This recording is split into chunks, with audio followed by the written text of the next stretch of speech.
तो हम लोगों ने लास्ट क्लास में लाइट के पार्टिकल करेक्टर और वेव करेक्टर की स्टडी करी थी। अभी उसी में लाइट के वेव फॉर्म के पास हम लोग प्रोसीड करेंगे। तो जो लाइट की वेव फॉर्म होती है इसको हम लोग इलेक्ट्रोमैग्नेटिक रेडिएशन बोलते हैं। So wave form of light is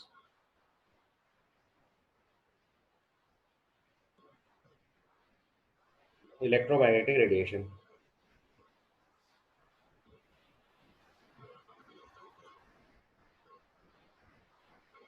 short में इसी को हम लोग EMR लिख देते हैं। तो wave form of light is electromagnetic radiation. इसमें क्या होता है कि जो इलेक्ट्रिक फील्ड होता है, मैग्नेटिक फील्ड होता है और जो वेव प्रोपोगेशन का डायरेक्शन है, ये तीनों एक दूसरे के म्यूचुअली परपेंडिकुलर होते हैं।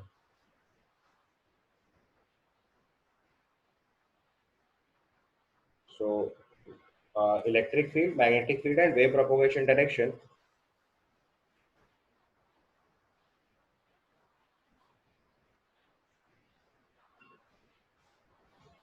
Are mutually perpendicular. Mutually perpendicular का मतलब समझ में आया आपको कि अगर आप जैसे 3 डायमेंशन में हम लोग कोई भी स्टडी करते हैं,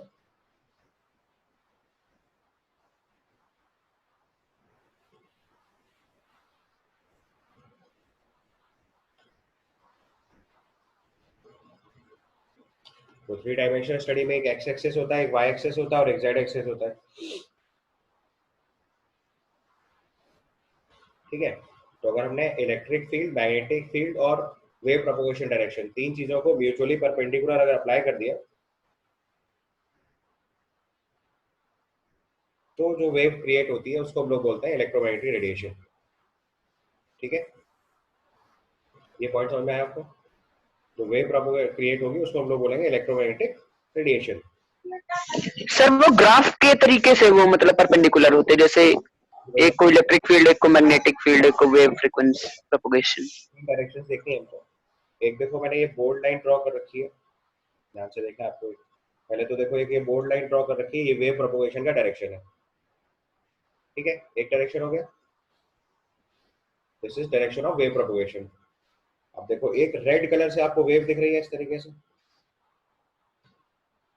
देख पा रहे हो या दूसरे कलर से बनाओ? आप रेड कलर वेव मूव करा रहे हैं हम लोग, ऐसे देखो ये रेड कलर से मूव कर रही है। Are you able to notice it? Yes sir.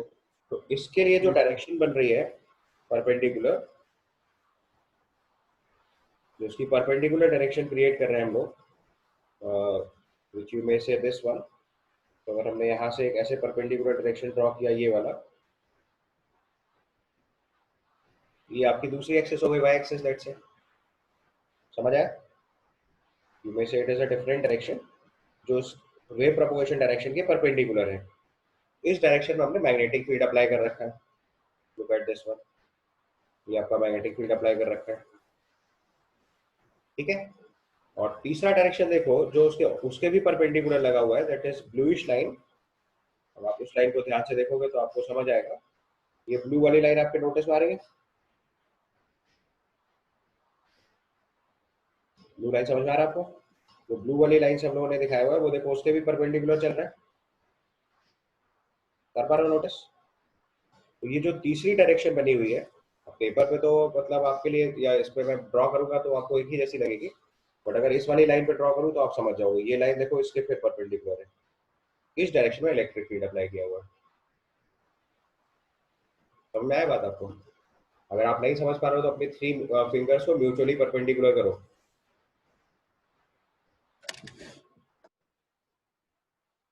आप ऐसे अपनी तीनों फिंगर्स को म्यूचुअली परपेंडिकुलर देखो, मैं आपको वीडियो में दिखा रहा हूँ, देखो करा आपने ऐसे 3 fingers mutually perpendicular? Sir Fleming के राइट हैंड रूल की देख पा रहे हो ऐसे? मतलब आपको अब वीडियो भी, हाँ मैं थोड़ा सा एंगल से दिखा रहा हूँ तो आपको समझ में आएगा। एक आपका थंब, एक इंडेक्स फिंगर और एक मिडिल फिंगर, ऐसे आपने तीनों म्यूचुअली परपेंडिकुलर कर लिए। Yes sir. Yes sir. आप देखो इसमें जैसे सपोज करो अपनी इंडेक्स फिंगर को डायरेक्शन ऑफ वेव प्रोपोगेशन मान ले, जो हमने एक वर्ड पहले सबसे पहली लाइन खींची थी वर्ड, उसको देखो ध्यान से। तो that is your wave propagation direction. ठीक है, कर पा रहे हो notice? Yes sir. Yes sir. तो उस वेव प्रोपोगेशन डायरेक्शन में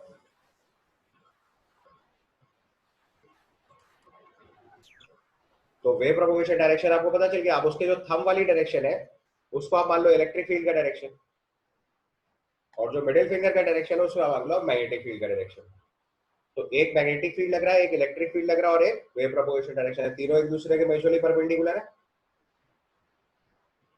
ठीक है। अच्छा, अभी आप यस सर। वेक्टर्स पढ़ा होगा तो आपने इस चीज को नोटिस किया होगा कि जो तीन म्यूचुअली परपेंडिकुलर वेक्टर्स होते हैं उनका एक दूसरे के ऊपर इफेक्ट खत्म हो जाता है। यस अभी जैसे वेक्टर यस सर।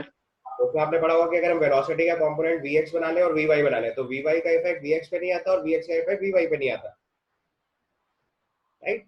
तो ऐसे ही जब हमारा इलेक्ट्रिक फील्ड, मैग्नेटिक फील्ड और प्रोपगेशन डायरेक्शन तीनों म्यूचुअली परपेंडिकुलर हो गए तो एक वेव जो प्रोपोगेट कर रही है वो इलेक्ट्रिक फील्ड की वजह से कर रही है और एक मैग्नेटिक फील्ड से कर रही है। तो बेसिकली इस लाइट के दो कंपोनेंट्स दिख रहे होंगे आपको।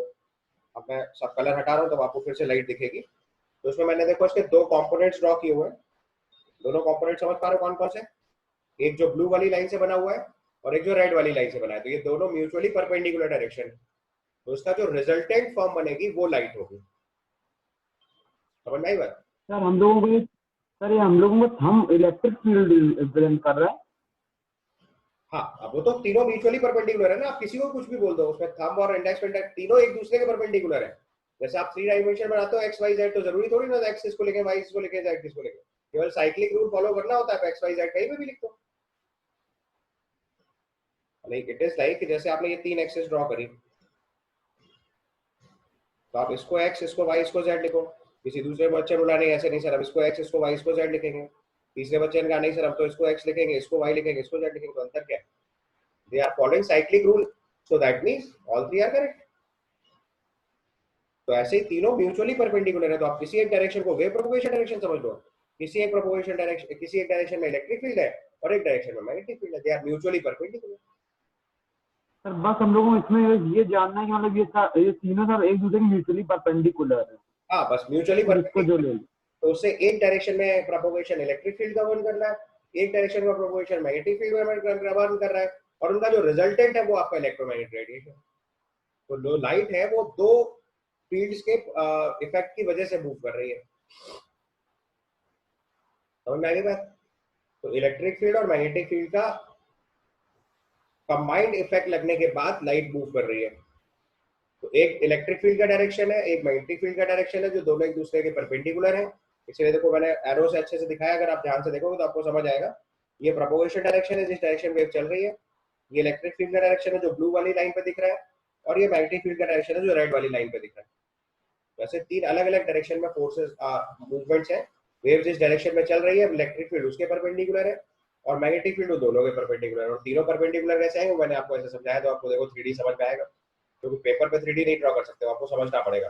तो एक थंब है, एक इंडेक्स फिंगर है और एक मिडिल फिंगर है। इन तीनों म्यूचुअल परपेंडिकुलर डायरेक्शन में किसी एक पे आप वेव प्रोपगेशन समझ लो, किसी एक पे इलेक्ट्रिक फील्ड समझ लो, किसी एक पे मैग्नेटिक फील्ड समझ लो। ठीक है, समझ आई बात? तो अब देखो इसी इलेक्ट्रोमैग्नेटिक रेडिएशन में अगर हम फर्दर चले तो फर्दर एस्पेक्ट में देखो मैंने आपको बताया था कि लाइट का इलेक्ट्रोमैग्नेटिक रेडिएशन कैरेक्टर है, तो उसको अलग अलग फ्रीक्वेंसी और वेवलेंथ के बेसिस पे अगर हम उस स्पेक्ट्रम को डिवाइड करेंगे, जो लाइट की पूरी अलग अलग रेंज है पूरी, तो उस रेंज को अगर पूरा डिफाइन करें तो देखो ये एक्सट्रीम बैंड से लॉन्ग वेव से स्टार्ट होके गामा रेज के बीच का प्रोसेस है। ठीक है, और इस रेंज में देखो जो इतनी लाइट हमें दिखाई देती है वो बहुत छोटा स्पेक्ट्रम होता है। तो बीच में देखो एक जगह लिखा हुआ है विजिबल लाइट, तो केवल लाइट का इतना पार्ट है जो हमें दिखाई देता है। मतलब अगर हमारी लाइट की रेंज हम लोग 1000 मीटर से लेके और 0.1 एंगस्ट्रॉम का पूरा ब्रैकेट लिखें, या 10 पावर 19 हर्ट्ज फ्रीक्वेंसी से लेके मेगा या 10 पावर 5 10 पावर 6 हर्ट्ज तक की फ्रीक्वेंसी चेक करें, तो इस पूरी फ्रीक्वेंसी में अगर आप ध्यान से देखोगे तो केवल विजिबल रीजन वाला पार्ट है जो हमें विजिबल दिखाई पड़ता है। That range is from 400 nanometre to some 720 nanometre. यहाँ पे 700 नैनोमीटर लिखा है, अगर बहुत प्रिसाइज चले तो it is 400 nanometre to some around 720 nanometre. केवल इतनी ब्रैकेट की लाइट हमें दिखाई देती है, बाकी सारी लाइट हमें दिखाई या इलेक्ट्रोमैग्नेटिक रेडिएशन हमें दिखाई नहीं देता।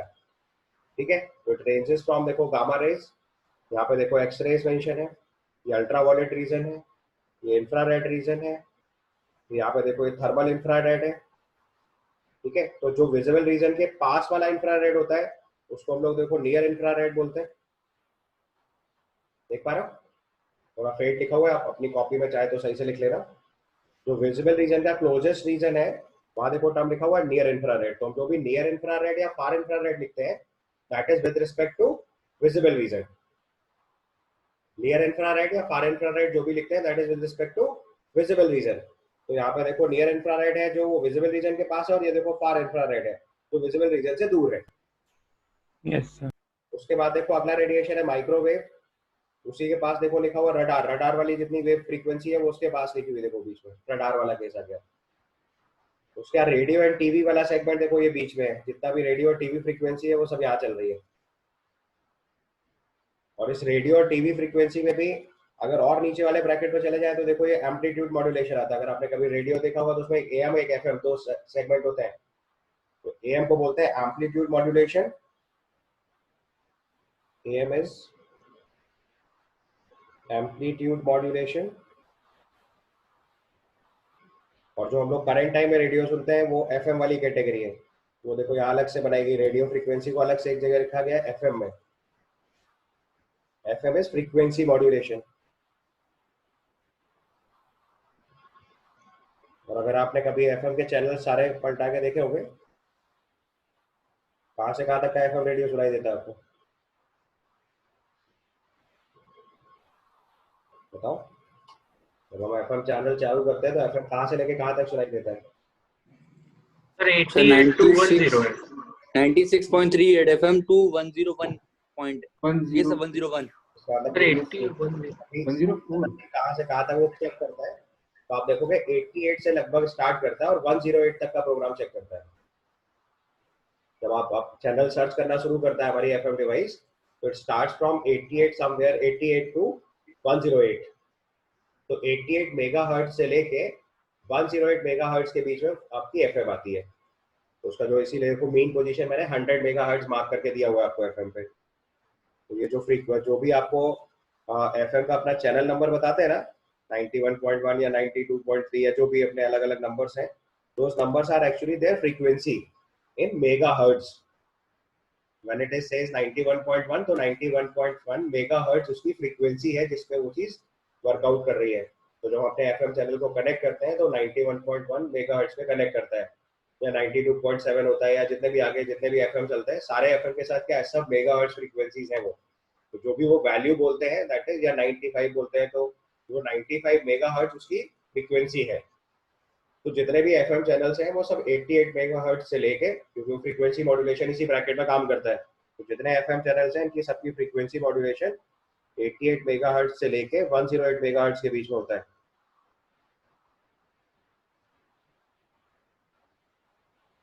ये फ्रीक्वेंसी मॉड्यूलेशन है जिसमें हम सारा अपना एफएम चैनल चलाते हैं। अब इसी में देखो रेडियो वेव्स के अलग अलग केस लिख रखे हैं। जैसे सबसे पहले अल्ट्रा हाई फ्रीक्वेंसी है, ये वेरी हाई फ्रीक्वेंसी ब्रैकेट है, और उसी के बीच में एक जगह एफएम आ रहा है, ठीक है। और फिर उसके नीचे चलेंगे तो मैंने बताया एम्पलीट्यूड मॉड्यूलेशन होता है, और उसके बाद फिर लॉन्ग वेव्स होती है जिनकी वेवलेंथ बहुत ज्यादा होती है। ये हमारा पूरा स्पेक्ट्रम है जिसमें लाइट के जिसमें हम पूरा इलेक्ट्रोमैग्नेटिक रेडिएशन स्टडी करते हैं।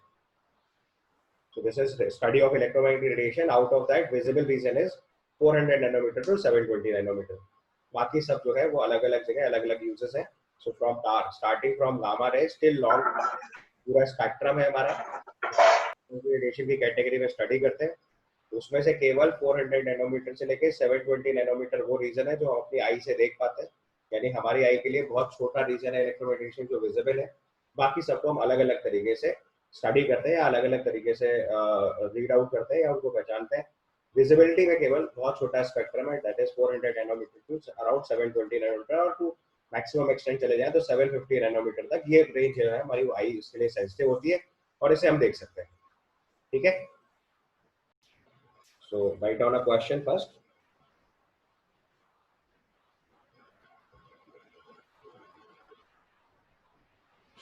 So write down the wavelength range of visible spectrum. The wavelength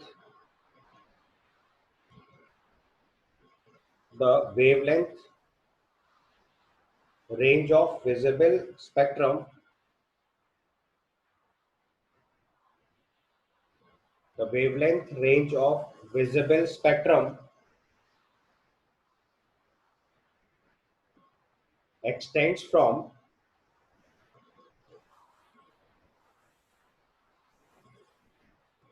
the wavelength range of visible spectrum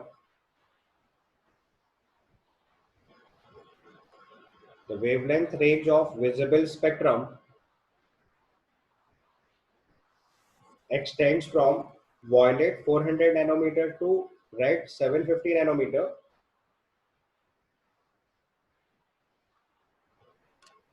Express these wavelengths in frequencies. Express these wavelengths in frequencies.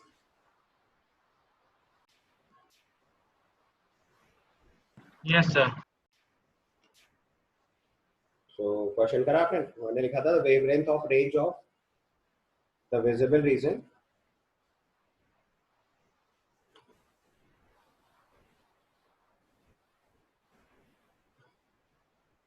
range of the visible region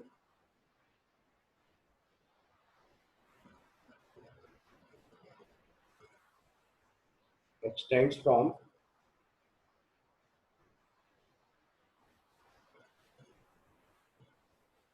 400 nanometer to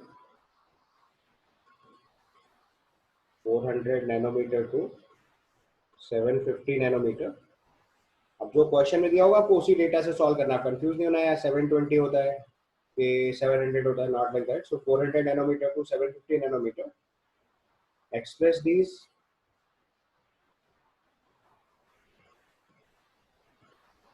wavelengths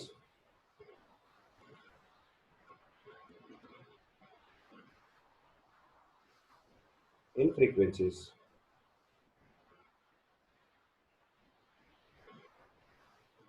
तो उसका simple तरीका बताया था मैंने आपको, c equal to nu lambda होता है अगर सॉल्व करने के एस्पेक्ट से लिखना है. तो अगर आपको फ्रीक्वेंसी निकालनी है तो it is c by lambda, और c की वैल्यू 3 × 10⁻8 मीटर पर सेकंड बाय लैम्डा. कितने हर्ट्ज में आपका आंसर स्टार्ट हो जाएगा अगर आप लैम्डा की वैल्यू ऐसा यूनिट को प्लेस करोगे. तो सबसे पहले अगर हम 400 नैनोमीटर लिख रहे हैं, ये नॉर्मली वॉयलेट लाइट होती है. तो इस वॉयलेट लाइट के करस्पॉन्डिंग अगर आपको वेवलेंथ, तो अगर आपको फ्रीक्वेंसी पता है तो आप वेवलेंथ निकाल लोगे हमेशा, और वेवलेंथ पता है तो फ्रीक्वेंसी निकल आएगी. तो इसके करस्पॉन्डिंग अगर हमें फ्रीक्वेंसी लिखनी है तो इसका comes out to be 3 × 10⁸ upon 400 nanometre. So 400 × 10⁻−9 metres.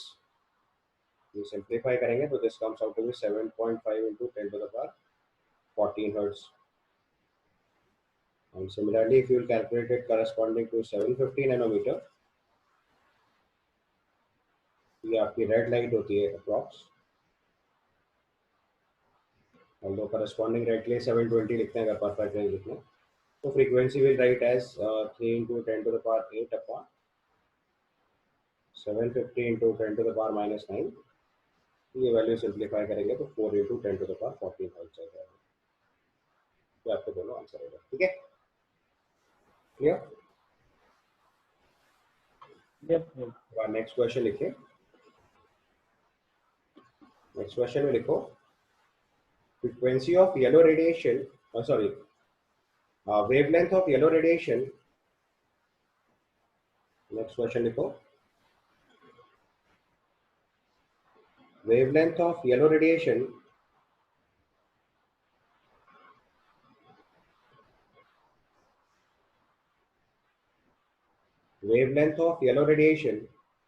is 5800 angstrom.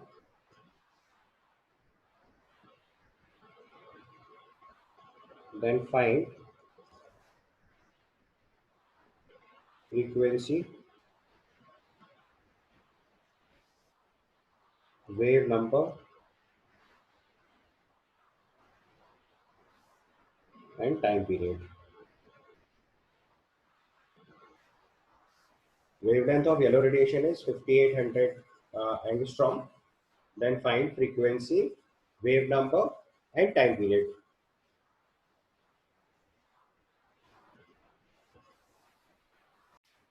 तो देखो सबसे पहले आपको वेवलेंथ दे रखी है 50। Sir frequency 5 into 10⁻⁴। हाँ, तो अगर हम इसमें सबसे पहले 1 by 1 सॉल्व करना स्टार्ट करें, तो सबसे पहला केस में आपको फ्रीक्वेंसी निकालनी है, तो सिंपली फॉर्मूला लगाना है c by lambda। So c is 3 into 10 to the power 8 upon wavelength दे रखी है 5800 angstrom. So now 10 to the power -10। इसको सॉल्व करके फ्रीक्वेंसी निकालो। फिर वेव नंबर पूछा है न्यू बार, तो ये होता है 1 अपॉन लैम्डा। तो ये वैल्यू आएगी 1 upon 5800 into 10 to the power -10। ये आपका वेव नंबर हो गया। और टाइम पीरियड जो होता है वो 1 अपॉन फ्रीक्वेंसी होता है। Time period is 1 upon frequency. तो अगर इसको वेवलेंथ के टर्म में लिखेंगे तो wavelength upon speed of light. So 5800 into 10 to the power -10 by 3 into 10 to the power 8। Sir इसको मैं एंगस्ट्रॉम में ना लिख के सर वैसे 580 लिख 580 into 10 to the power -। क्या बोल रहा हूँ, किस में लिखते हैं? सर मतलब एंगस्ट्रॉम में, और एंगस्ट्रॉम में सर मतलब 1000 चला जाता है, तो सर उसमें 580 लिख दे तो सर। तो उससे क्या नैनोमीटर में कन्वर्ट करोगे? हमें मीटर्स में चाहिए ना, एसआई स्केल में तो प्लेस करोगे ही ना। जो भी वैल्यू लिखनी है एसआई स्केल में तो लिखनी पड़ेगी ना, तब तो आंसर आएंगे सब सही। तो आप सारे आंसर्स वेरीफाई कर लीजिए। फ्रीक्वेंसी आएगा 5.17 into 10 to the 14 hertz. Wave number 1.47 into 10 to the power 6 metre inverse. And time period 1.93 into 10 to the power -15 seconds. ठीक है, इज दैट ओके? चलो इसके बाद हमें अगला क्वेश्चन लिखना है। So next question you write down, calculate the energy of 1 mole of photons of radiation whose frequency is 5 into 10 to the power 14 hertz. Write down the next question. Calculate energy of 1 mole of photons. Calculate energy of 1 mole of photon of radiation whose frequency is 5 into 10 to the power 14 hertz.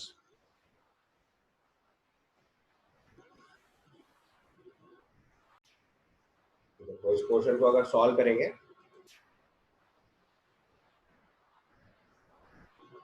तो देखो पहले आपको क्या करना है कि पहले आप एक फोटोन की एनर्जी निकाल लो।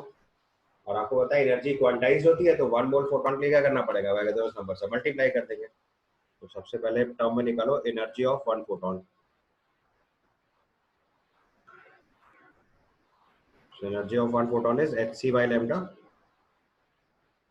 H is 6.6 into 10 to the power -34 joule second. C की value 3 into 10 to the power 8 metre पर सेकेंड। अच्छा सॉरी, आपको क्वेश्चन में फ्रीक्वेंसी दे रखा है तो h न्यू लगा दो। आपको क्वेश्चन में फ्रीक्वेंसी दिया हुआ है, तो energy of 1 photon is h new. So 6.6 into 10 to the power -34 into 5 into 10 to the power 14। इतने जूल से एनर्जी आ गई। उसके बाद energy of 1 mole of photon.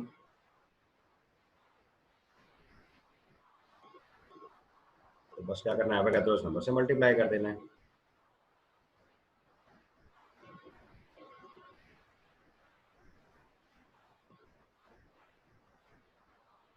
इसको मल्टीप्लाई करके आपको जूल्स का आंसर बताना है।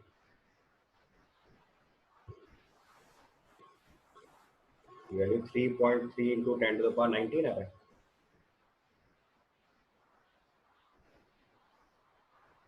ऊपर वेरीफाई करिए।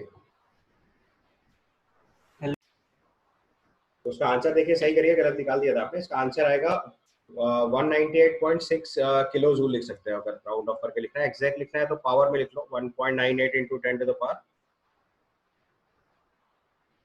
5 जूल्स लिख सकते हैं, या इसी को अप्रोक्सीमेटली 1.98 इंटू या 198 किलो जूल लिख सकते हैं। ठीक है, क्लियर? चलो इसके बाद नेक्स्ट क्वेश्चन लिखिए।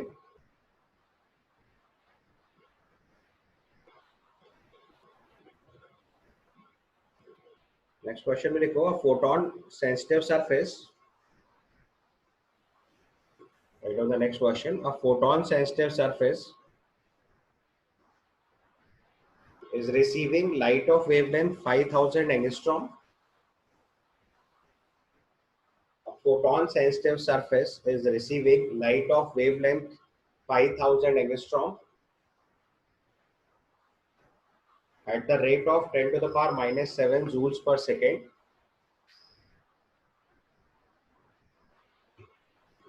The number of photons received per second is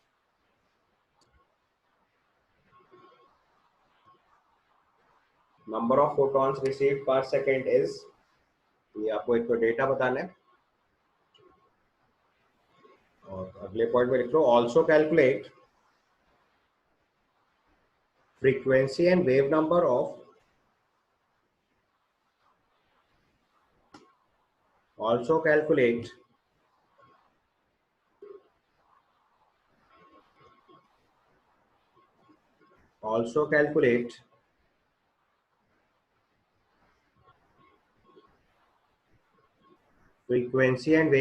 of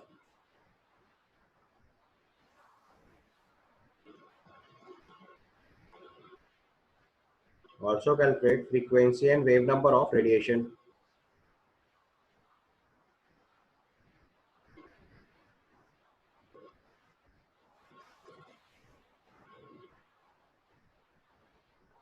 Also calculate frequency and wave number of radiation. देखो इसमें सबसे पहले क्या करो कि आप एक फोटॉन की एनर्जी निकालो. तो step 1, energy of a photon is equal to hc by lambda. So 6.6 into 10 to the power minus 34 into 3 into 10 to the power 8 divided by 5000 into 10 to the power minus 10. इतने joule energy सबसे पहले आपके पास एक photon की आ जाएगी.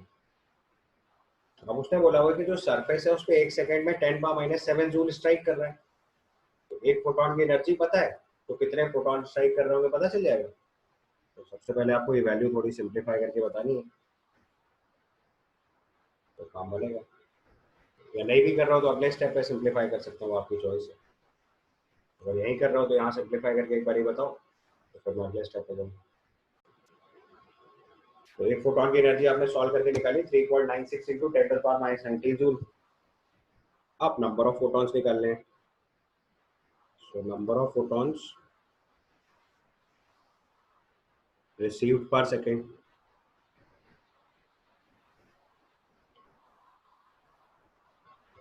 एक second में जो एनर्जी आ रही है वो 10 पावर माइनस 7 जूल है और एक फोटॉन की जो एनर्जी है that is 3.96 into 10 to the power minus 19. अब चाहो तो 3.96 को आप अप्रोक्सीमेटली 4 मान सकते हो. ये कैलकुलेशन करते टाइम इतना तेजी से करने के लिए कर लिया जाता है. So you may write it as 4 into 10 to the power minus 19. तो इससे आप number of photons per second report कर सकते हैं.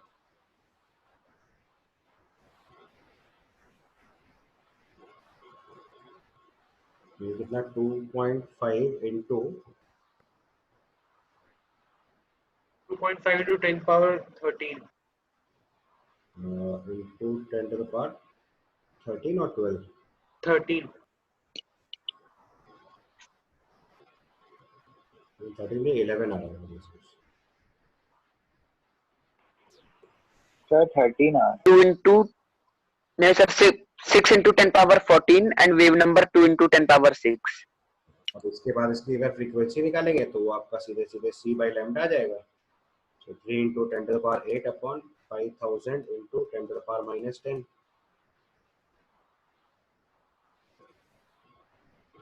तो ये आ जाएगा आपका 6 into 10 to the power 14 hertz.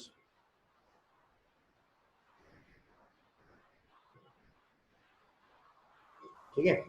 और वेव नंबर लिखेंगे तो that is 1 upon lambda. So that is 1 upon 5000 into 10 to the power minus 10.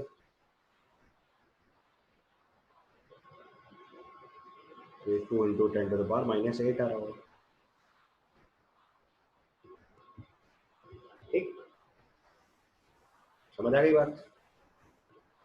चलो उसके बाद एक क्वेश्चन और सॉल्व कर लो.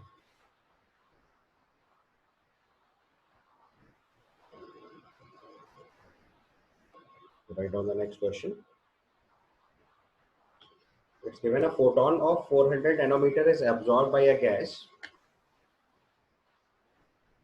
A photon of 400 nanometer is absorbed by a gas molecule, and then the molecule re-emits 2 photons. One re-emitted photon has wavelength 500 nanometer. One re-emitted photon has wavelength 500 nanometer. Assuming that there is no change in energy of molecule,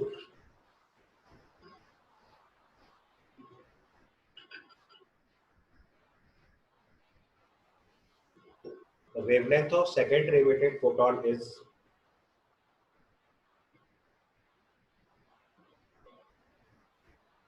a photon of 400 nanometer is absorbed by a gas molecule, and then the molecule re-emits 2 photons. One re-emitted photon has wavelength 500 nanometer.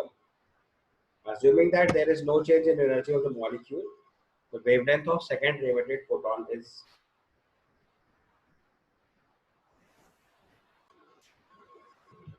तो पिछले वाले part में wave number का answer सही कर लीजिएगा. It is 2 into 10 to the power 6 metre inverse. 1/5000 into 10 to the power -10 था. उसको कैलकुलेट करोगे तो it is 2 into 10 to the power 6 metre inverse. ठीक है. चलो अगले क्वेश्चन में देखो क्या हो रहा है कि एक फोटोन एब्जॉर्ब हो रहा है और 2 फोटोन इमिट हो रहे हैं, और उसने बोला हुआ है कि इस प्रोसेस में कोई भी एनर्जी लॉस या गेन नहीं हो रहा है. तो इसका मतलब एनर्जी कंजर्व्ड है. तो एक फोटोन की एनर्जी बेसिकली 2 फोटोन में डिस्ट्रीब्यूट हो गई है, राइट. तो अब अगर हम इसको सॉल्व करें तो देखो पहले एक फोटोन की एनर्जी थी hc बाई लैम्डा, और ये 2 फोटोन में स्प्लिट हो गया. तो एक फोटोन की एनर्जी hc बाई लैम्डा 1, दूसरे वाले फोटोन की energy hc by lambda 2. Value put कर दीजिए, लैम्डा 2 निकल आएगा. hc तो कट जाना है, इसलिए सॉल्व करने की रिक्वायरमेंट ही नहीं है. तो यहाँ पे हम लिखेंगे hc by lambda which is 400 nanometre is equal to hc by lambda which is 500 nanometre plus hc by lambda 2. Lambda 2 solve करके निकालना. इसे सिंप्लीफाई करेंगे तो आ जाएगा 1 lambda 2 is equal to 1/400 minus 1/500.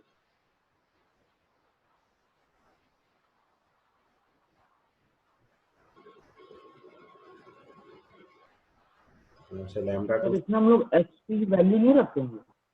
Cut जाएगा तो क्यों वैल्यू रखेंगे.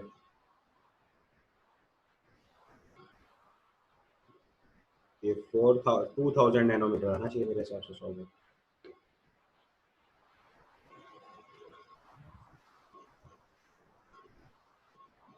इसको सिंप्लीफाई करके देखो, it will come out to be 2000 nanometre. आगे आंसर. अच्छा अब देखो इसमें कभी कभी जो मैंने आपको इलेक्ट्रोमैग्नेटिक रेडिएशन पढ़ाया था उसी में विजिबल रीजन्स के कलर्स के बारे में क्वेश्चन आ जाता है कि विजिबल रीजन में कौन कौन से कलर्स हैं. तो उसको कलर्स याद रखने के लिए आप लोगों ने पहले भी एक फॉर्मूला सीखा होगा, इसको बोलते हैं विबग्योर. याद है. VIGYOR ये आपके कलर्स होते हैं. मालूम है ना सारे. मैं लिखूं ये भी चीज सही याद है. लिखना है तो लिख लो अलग से, मैं लिखे देता हूँ अलग से क्योंकि इसकी जरूरत पड़ेगी भी थोड़ी.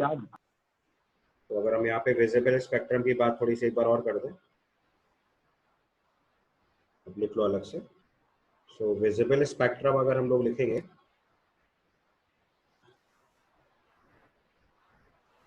सो it is VIBGYOR VIBGYOR. Colours मालूम है सब. Violet, indigo, blue, green, yellow, orange, red. लिखना है तो लिख लो. Violet, indigo, blue, green, yellow, orange and red.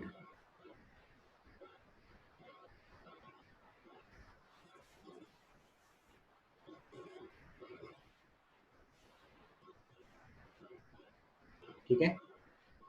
अब जो वॉयलेट होता है इसकी रेंज मैंने आपको बताई थी, अप्रोक्सीमेटली 400 नैनोमीटर का वेवलेंथ है इसका, और जो रेड वाला केस है ये 720 नैनोमीटर है।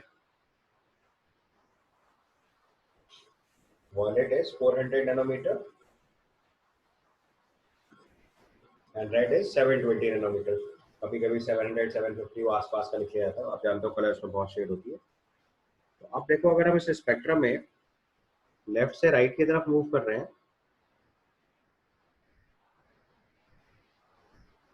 तो इस मूवमेंट में वेवलेंथ तो इंक्रीज कर रही है,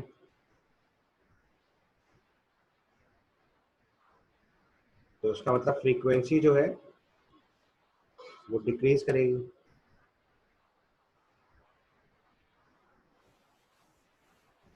ठीक है, तो जो एनर्जी ऑफ रेडिएशन होगा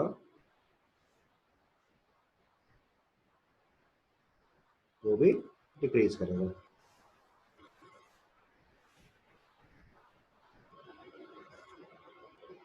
तो इसका मतलब अगर किसी फोटोन की वेवलेंथ ज्यादा होती है तो उसकी एनर्जी कम होती है, और फ्रीक्वेंसी ज्यादा होती है तो एनर्जी ज्यादा होती है। तो अगर वेवलेंथ इंक्रीज करेगा तो फ्रीक्वेंसी डिक्रीज करेगा, समझ गए ना, और एनर्जी ऑटोमेटिकली डिक्रीज कर जाएगा। वेवलेंथ था लैम्डा, ये फ्रीक्वेंसी, ये एनर्जी। फॉर्मूले के टर्म में लिखना है तो फ्रीक्वेंसी की वैल्यू c बाई लैम्डा है और एनर्जी की वैल्यू h न्यू या hc बाई लैम्डा है। तो उससे आप उसको आसानी से रिलेट कर पाओगे।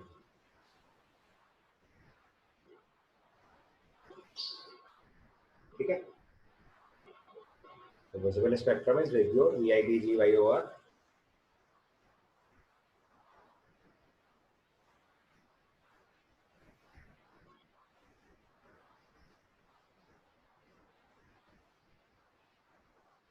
ठीक है,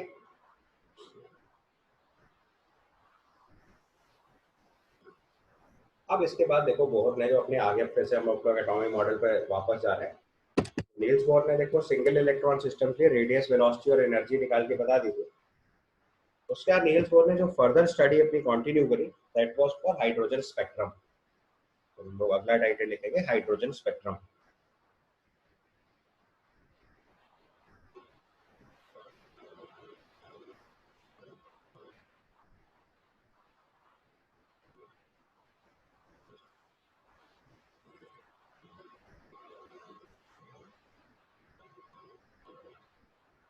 So write down the next term, hydrogen spectrum.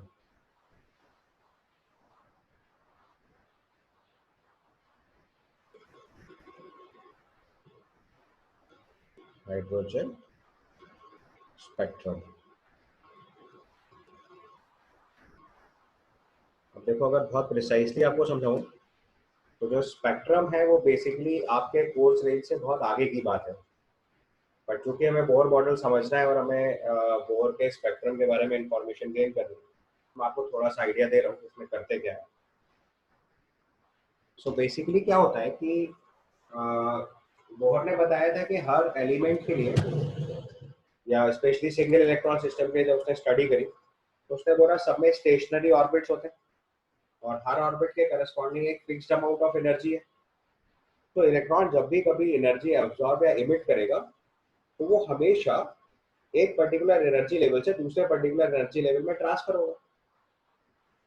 ठीक है, जो मैंने इसके पहले आपको लाइट या फोटोन की बात समझाई वो सिर्फ इसलिए समझाई क्योंकि इलेक्ट्रॉन कोई भी एनर्जी गेन या लॉस जो करता है that is always in the form of photon. मतलब अगर इलेक्ट्रॉन को एनर्जी देना है तो फोटोन के फॉर्म में प्रोवाइड करेंगे, और एनर्जी उससे वापस लेना है तो वो एक फोटोन इमिट करेगा। ठीक है, तो सबसे पहले पॉइंट में तो आपको यही लिखना है। So write down electron absorbs or emits energy in the form of photon। तो जो बीच में मैंने आपको इतनी सारी बात बताई बोर मॉडल के बाद केवल इसीलिए था कि इलेक्ट्रॉन को एनर्जी देंगे या लेंगे कैसे उसका कॉन्सेप्ट समझना था पहले। तो उस पॉइंट को लिख लीजिए, electron absorbs or emits energy in the form of a photon। Electron absorbs और emits energy in the form of a photon. मतलब जब भी एनर्जी एब्जॉर्ब करेगा तो एक फोटोन एब्जॉर्ब करेगा, इमिट करेगा तो एक फोटोन इमिट करेगा। और आपको पहले ही बता चुका हूं कि एनर्जी ऑफ फोटोन जो है वो क्या है, क्वांटाइज्ड है। तो इसका मतलब फोटोन की एनर्जी को फर्दर डिवाइड नहीं किया जा सकता। मतलब इलेक्ट्रॉन को जितनी इलेक्ट्रॉन एनर्जी रिक्वायर्ड है उसको एग्जैक्टली उसी फिक्स्ड एनर्जी के फोटोन को एब्जॉर्ब करना पड़ेगा। ये बात समझ में आई? सो इलेक्ट्रॉन हमेशा एनर्जी एब्जॉर्ब या इमिट करेगा, तो that will be always in the form of photon. ठीक है, क्लियर यहाँ तक? अब देखो, आपको जरा स्पेक्ट्रम का मतलब समझना है। तो स्पेक्ट्रम के लिए मैंने आपको अभी देखो थोड़ा सा आइडिया दिया कि basically we are focusing on hydrogen spectrum, तो मैं ज्यादातर बातें आपको उसी के बारे में बताने वाला हूँ। तो मैंने सबसे पहली बात बताई कि इलेक्ट्रॉन जो भी एनर्जी अब्सॉर्ब या एमिट करेगा that will be always in the form of photon, that is one thing. Second thing is कि जब भी आप कोई एक इलेक्ट्रोमैग्नेटिक रेडिएशन किसी भी गैस सैंपल से पास करोगे, then that gaseous sample electrons may absorb certain photons, or they can absorb some energy in the form of photon। तो उसमें कुछ पर्टिकुलर वेवलेंथ या पर्टिकुलर फ्रीक्वेंसीज के फोटॉन्स एब्जॉर्ब हो जाते हैं। तो जो भी इलेक्ट्रोमैग्नेटिक रेडिएशन आपने गैसेस सैंपल से पास करा, जब उसको एग्जिट होने वाले इलेक्ट्रोमैग्नेटिक रेडिएशन की स्टडी करेंगे, then we'll find out that some of the photons are missing। तो जब इन मिसिंग फोटॉन्स की स्टडी की जाती है, और अगर हम सर कम समझ में आ रहा है सर करेंगे जैसे। तो उसको बोलेंगे एमिशन। यहाँ पे दो मेन सर सर थोड़ा कम सर रिपीट कर दीजिए प्लीज। अभी बता रहा हूँ, अभी काफी टाइम लगेगा आपको समझने में, इतनी आसान बात नहीं है। It will take time. मैं आपको वन बाय वन समझा रहा हूँ, आप थोड़ा सा पेशेंस के साथ रह लेंगे तो समझ में आएगा। 2-3 बार में बात समझाऊंगा मैं आपको। तो व्हाट आई सेड इज कि जैसे एग्जांपल से बताऊं, जैसे मान लो मैंने एक गैसियस सैंपल लिया,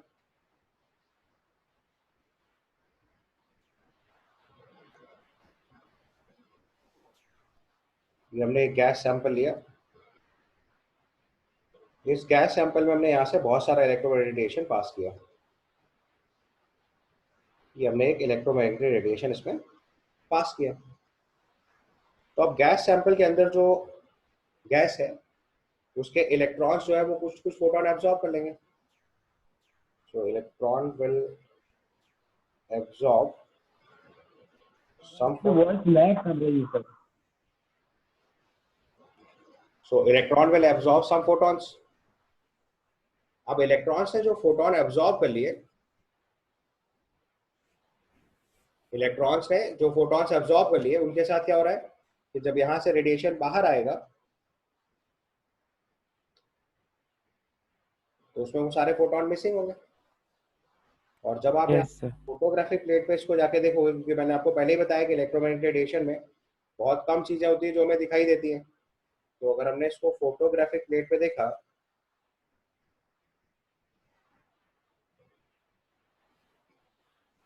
तो आपको बहुत सारे फोटॉन्स की जगह क्या होगा, जो मिसिंग होंगे वहां पे क्या मिलेगा, ब्लैक स्पॉट। और जहां जहां पे फोटोन स्ट्राइक करेगा वहां पे आपको ल्यूमिनेंस क्रिएट होगी। तो अगर हम उन फोटॉन्स की स्टडी कर रहे हैं जो इस इलेक्ट्रोमैग्नेटिक रेडिएशन में मिसिंग हो गए, तो उसको बोलते हैं एब्जॉर्प्शन स्पेक्ट्रम। ठीक है, पॉइंट समझ में आया? हमने एक इलेक्ट्रोमैग्नेटिक रेडिएशन को एक गैसेस सैंपल में पास किया, तो उस गैसेस सैंपल के अंदर जो इलेक्ट्रॉन्स हैं उनमें कुछ certain number of photon absorb किए। कौन से फोटोन एब्जॉर्ब किए वो अभी 1 मिनट बाद आपको कॉन्सेप्ट समझाऊंगा कि कैसे फोटोन एब्जॉर्ब हो रहे हैं। बट पहले प्रोसेस समझना है कि हम स्पेक्ट्रम में देखेंगे क्या। तो हमने एक इलेक्ट्रोमैग्नेटिक रेडिएशन पास किया, तो गैसेस सैंपल ने कुछ certain number of photons absorb किए। जब वो फोटॉन्स एब्जॉर्ब होकर बाहर की तरफ निकले गैसेस सैंपल से, तो इसमें से कुछ कुछ फोटॉन्स मिसिंग होंगे। अब जो फोटॉन मिसिंग है, अगर हम उनको फोटोग्राफिक प्लेट पे ऑब्जर्व करेंगे तो जो जो फोटोन स्ट्राइक करेगा फोटोग्राफिक प्लेट पे वहां तो ल्यूमिनेंस क्रिएट होगी, और जो फोटोन मिसिंग हो जाएगा उसकी जगह पे स्पेक्ट्रम में क्या होगा, डार्क स्पॉट आएगा। तो जहां जहां पे भी डार्क स्पॉट नोटिस में आएगा उसको वो वाले फोटॉन्स क्या हो गए, मिसिंग। ठीक है, तो इस फोटोग्राफिक प्लेट्स पे कुछ कुछ जगहों पे ऐसे डार्क स्पॉट्स आएंगे, right. So dark spots, sir जो मिसिंग फोटोन है सर वही एब्जॉर्ब हुए हैं क्या सर? वो एब्जॉर्ब हुए तो हमें पता चल जाएगा कौन से फोटोन एब्जॉर्ब हुए, फिर उससे हम गैस सैंपल की स्टडी करते हैं। So dark spots on photographic plate, dark spots on photographic plate indicates about the frequency of photon absorbed, या वेवलेंथ भी बोल सकते हो, frequency of photons absorbed by gas sample. आपकी वॉइस नहीं आ रही है। मैंने बोला कि अगर एक इलेक्ट्रोमैग्नेटिक रेडिएशन को एक गैस सैंपल में पास करेंगे तो उसमें कुछ फोटॉन्स एब्जॉर्ब हो जाएंगे। जो फोटोन एब्जॉर्ब हो गए उनके करस्पॉन्डिंग फोटोग्राफिक प्लेट पे डार्क स्पॉट्स दिखेंगे। जो डार्क स्पॉट्स दिख रहे हैं उन डार्क स्पॉट्स की स्टडी से हम ये बता पाएंगे कि कौन सी frequency of the photon absorb हो गया, और जो फ्रीक्वेंसी ऑफ फोटोन एब्जॉर्ब हो गया अगर हम इसकी स्टडी करते हैं तो उसको बोलते हैं absorption spectrum. So dark spots on photographic plates indicates about the frequency of photons absorbed by the gas sample, and its study is absorption spectrum. Study of, अगले पॉइंट में लिख लीजिए, study of gas sample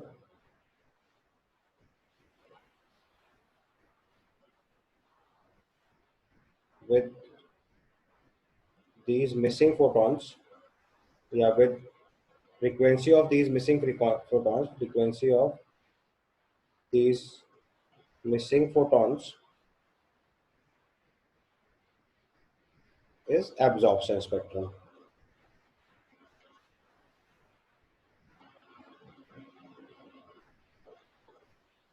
ये concept समझ में आया आपको? ये हमने एक इलेक्ट्रोमैग्नेटिक रेडिएशन को एक गैस सैंपल में पास किया, गैस सैंपल के इलेक्ट्रॉन्स हैं कुछ सर्टेन फोटॉन्स एब्जॉर्ब कर लिए, जो फोटोन एब्जॉर्ब हो गए वो अपने आप मिस हो जाएंगे। तो बाहर जब हमने इलेक्ट्रोफोटोग्राफिक प्लेट पर उसको नोटिस करा कि कौन कौन से फोटोन मिसिंग हो गए, अगर उन फोटॉन्स को हम लोगों ने, उन फोटॉन्स की फ्रीक्वेंसी से हम इस गैस सैंपल की स्टडी करते हैं तो उसको बोलते हैं एब्जॉर्प्शन स्पेक्ट्रम। ठीक है, पॉइंट समझ में आया? पहले इतना नोट कर लीजिए सर। ठीक है। तो अब जो ऊपर वाले एक्सपेरिमेंट में हमने गैस सैंपल को रेडिएशन से एक्सपोज करा, अब अगर इसी गैस सैंपल को थोड़ी देर के लिए छोड़ दिया जाए तो फोटो इलेक्ट्रॉन, जो इसी गैस रेडिएशन को अगर हम देखें तो जो इलेक्ट्रॉन ने पहले फोटोन एब्जॉर्ब किए वो सारे फिर से फोटोन री इमिट करेगा, बट इमिट करते टाइम हो सकता है थोड़े डिफरेंट टाइप ऑफ फोटोन री इमिट कर दे। तो जो आपका already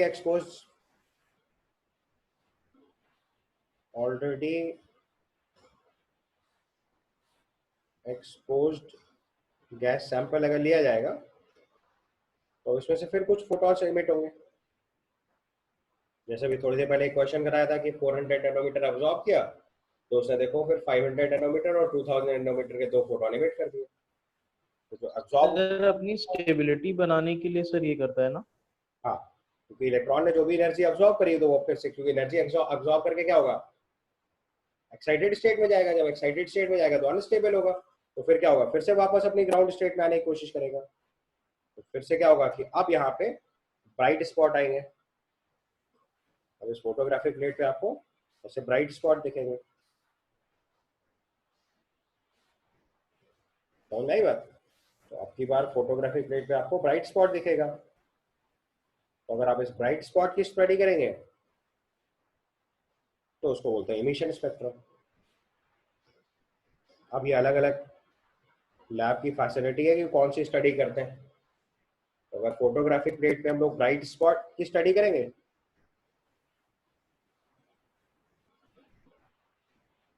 so bright spots on photographic plate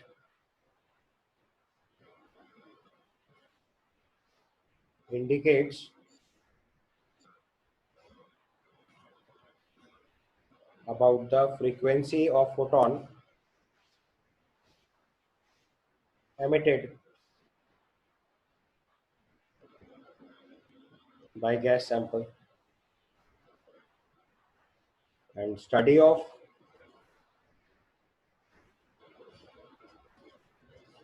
gas sample with frequency of these emitted photons is emission spectrum. is emission spectrum.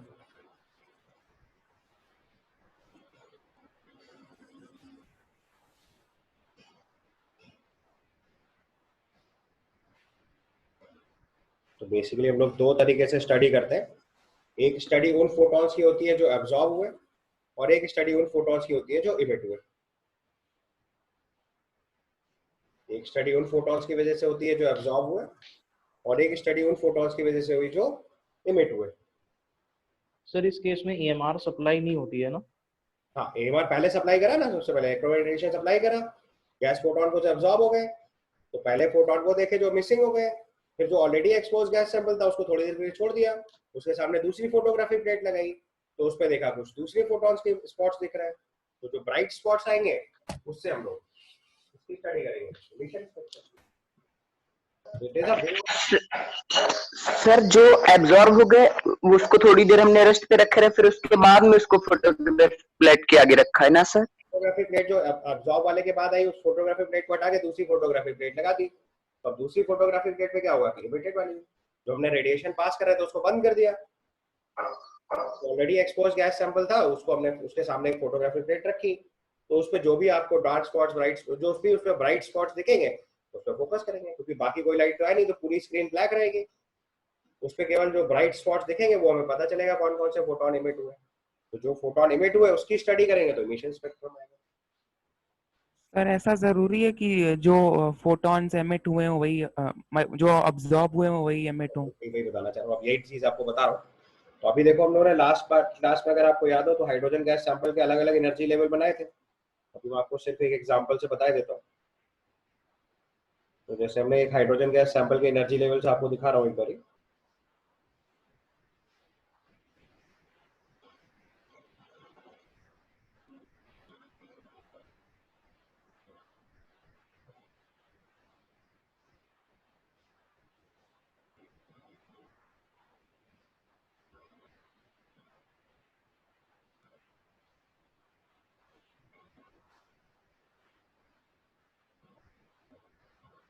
तो जैसे हाइड्रोजन गैस सैंपल के अलग अलग एनर्जी लेवल्स मैंने ड्रॉ कर दिए, सपोज करो,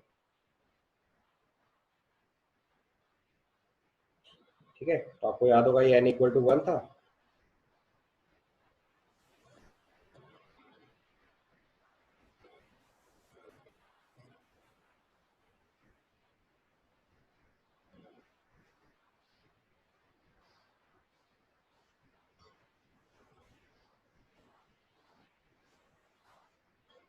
तो एनर्जी याद है इसकी? Sir -13.6। n=1, n=2, n=3, n=4, n=5। ठीक है, एनर्जी लिखेंगे तो ये -13.6 इलेक्ट्रॉन वोल्ट था, ये -3.4 इलेक्ट्रॉन वोल्ट था, ये -1.51 electron volt, -0.85 electron volt and -0.54 electron volt. ठीक है, तो आप देखो इलेक्ट्रॉन हमारा ये ग्राउंड स्टेट में था,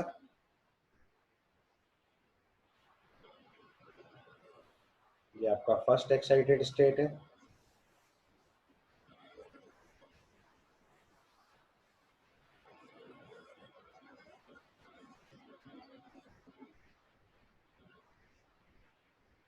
ये आपका सेकेंड एक्साइटेड स्टेट था, एंड सो ऑन।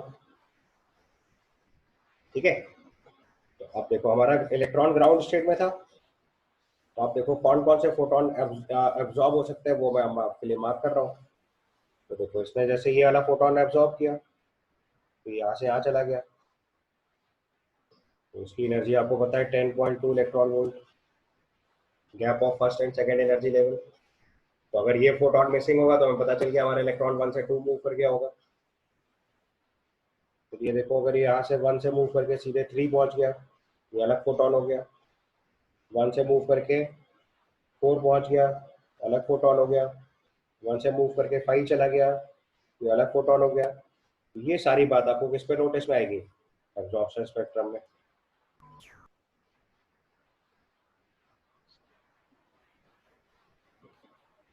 ठीक है, और एक बार इलेक्ट्रॉन एनर्जी एब्जॉर्ब करके हायर एनर्जी लेवल पहुंच गया, तो हायर एनर्जी लेवल में लेट से इस वाले लेवल पे पहुंच गया, 5th वाले पे। अब जब ये वापस गया था इलेक्ट्रॉन, देखो तो ये यहाँ से सीधे मूव करके यहाँ तक गया था, वापस आते टाइम इसके पास चॉइस है, ये 5 से 4 पे आए, 4 से 3 पे आए, 3 से 2 पे आए और फिर 2 से 1 पे आ जाए। अलग अलग फोटोन इमिट हो रहे हैं। ये दूसरे तरीके से भी आ सकता है, ये ऐसा करे पहले कि सीधे 1 से 4 से 3 पे आ जाए और फिर सीधे 3 से 1 पे आ जाए। ये आपका 5 से सीधे पहले 2 आ सकता है, फिर 2 से 1 पे चला जाए। वैसे देखो अलग अलग पॉसिबल केसेस बन रहे हैं। तो ये सब अलग अलग टाइप के फोटोन सबमिट होंगे। ये 5 से 4 आ सकता है, फिर सीधे 4 से 1 आ सकता है। तो देखो सबकी एनर्जी अलग अलग आएगी। तो जब ये हम इमिटेड फोटॉन्स की स्टडी करते हैं तो उसको बोलते हैं इमिशन स्पेक्ट्रम। समझ आया अंतर अभी? और तो अभी अगली क्लास में जब मैं आपको उसको पूरा डिटेल स्पेक्ट्रम समझाऊंगा तब आपको स्पेक्ट्रम के केस प्रॉपर्ली क्लियर होंगे।